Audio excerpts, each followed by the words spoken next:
Let's take a look at power, and we are going to define electric power. It's the same definition that we have seen before, which is energy per unit time or per second. And usually the energy is the work done on the system.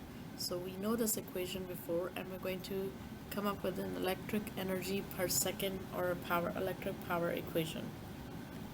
So we'll start off with electric potential equation that we've already seen, which is work done per unit charge, and rearrange this equation and plug in the value for W in the power equation. And if you notice, we simplify the Q over T, or charge per unit time, as the current, and we can simplify this equation as V times I, where P is the power measured in watts, V is the potential measured in volts, I is the current measured in amperes or amps. Alright, we're going to define other equations for power, but this time we're going to plug in Ohm's law into the definition equation for power. So I'm going to plug in the potential in terms of Ohm's law is current times resistance, and current in terms of potential and resistance is V over R. So when we plug in the values for respective potential and the current, we actually get different equations, which are also useful. Sometimes we may not know the potential of the source.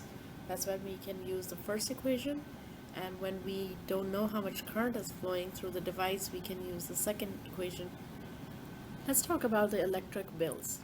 Now, electric companies send us some electric bills, and we think that we are paying for the electric power used, but actually we're paying for the energy that we have used, or the energy consumption. Now, electric energy is used by a device. For example, your phone is the rate at which your phone is using the energy instead of the power. For how long?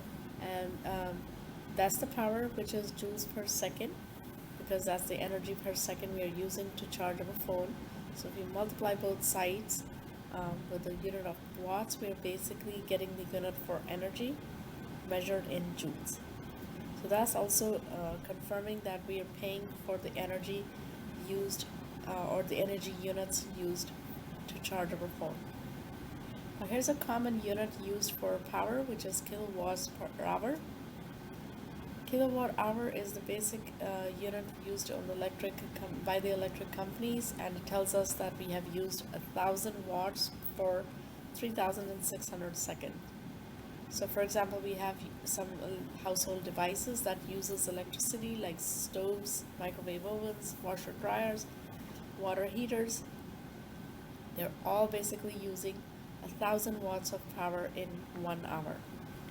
Let's take a look at one of the electric heater that is drawing some current from electric source. So let's say we have current flowing through the electric heater, 15 amps, and the source providing the current is 120 volts. It is operated on an average for, let's say, 5 hours per day. We want to know how much power is being used by the whole heater. So we get this number by multiplying the potential and the current. Another example, let's say we have a digital clock, and the digital clock has some resistance, but we know how much source it is connected to for the potential. And the questions being asked are how much power is used by the digital clock and how much current flows through the clock. So we'll use the equations that are helpful without knowing the current to find the power, which is V squared over R, and we get about 11 watts. And for the current, we'll rearrange the Ohm's law and get it in the form of V divided by R, which is 115 divided by 1200, and that will give us the current flowing through the digital clock. Now this clock is using a very small amount of current.